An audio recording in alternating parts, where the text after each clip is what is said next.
Hello everyone, great, good to see you all here, and I can see more and more numbers are coming in. That's very good to see.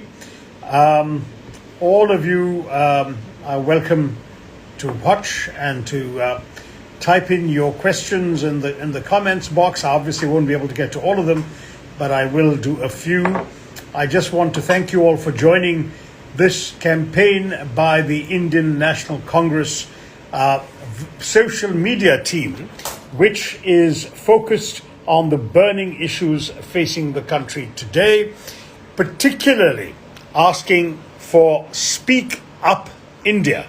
That is, where people can raise their voice for the protection of the poor, the middle class, and the micro and small enterprises in our country at this particularly challenging time of the COVID pandemic, as well as, of course, the lockdown and the consequences thereof.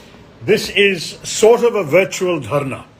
What we're trying to do is to actually get all of you involved in understanding what the key issues are and in coping with the challenges that are facing the nation.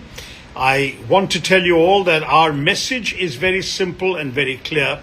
Some of you have already seen this message in my Twitter and Facebook posting last night, where we have in fact made two very simple pairs of requests.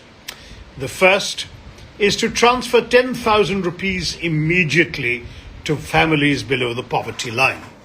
This is something which is indispensable because a number of people have found it impossible to make ends meet. We have found themselves, especially daily wage workers, do not have an opportunity, as you know, to earn a living during the lockdown. They have found themselves in a position where they cannot do a job, earn the money, and put the food on the table at the end of the day, which means that we are looking at people facing a little short of destitution. It is indispensable that they be given the immediate resources to be able to cope. And we have the Jan Dhan accounts. We have a number of other means of reaching money to the poor. Secondly, the migrant workers have stirred the conscience of the nation. We have seen how very moved most people are by the plight of these hard-working men and women reduced to trudging on the hot tarmac of the highways, heading out to their homes, back to their home villages. And I think one thing that most people I speak to would agree with is that transport should be made available for all migrant workers without charge so they can get back home safely. Employment opportunities must be provided to them once they get home.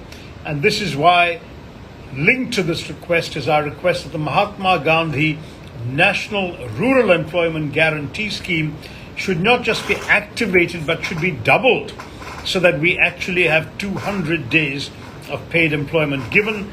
And that can also be used to strengthen the infrastructure in our villages. Many of us remember President Abdul Kalam talking about what he dubbed Pura, providing urban facilities in rural areas. It is time for us to make his dream a reality by having the government contribute to actually strengthening what the rural areas can offer people, and maybe even moving some of our white-collar jobs to the rural areas. After all, if you're in a business processing office where all you're doing is sitting at a computer terminal or a telephone line dealing with consumers, customers, you don't have to be in a crowded, congested city. You could as easily be in a rural area, provided that rural area has guaranteed 24/7 electricity and decent broadband. And our big challenge, as we all know, has been that is not always available. I do want to say to all of you that when we talked about transferring money to poor families, we haven't forgotten the businesses. The businesses in our country are businesses that for the most part are small, micro or medium enterprises. A micro enterprise is just 2 to 7 employees. A small enterprise, can have several dozen more, but not very much more than that. And a medium enterprise is still under 500 people. Think of those small enterprises running a little workshop, for example, or a lathe, and this enterprise gets its job order in the morning. It actually then proceeds to come back, execute the job, pay its workers. The workers go home and they're able to eat. The job is done and the business is able to continue. That kind of enterprise is in deep trouble. We already saw literally lakhs of such enterprises being forced to close because of the ill-considered demonetization. Right now, we are seeing the great risk that unfortunately this may happen once again when the lockdown prevents them from being able to work.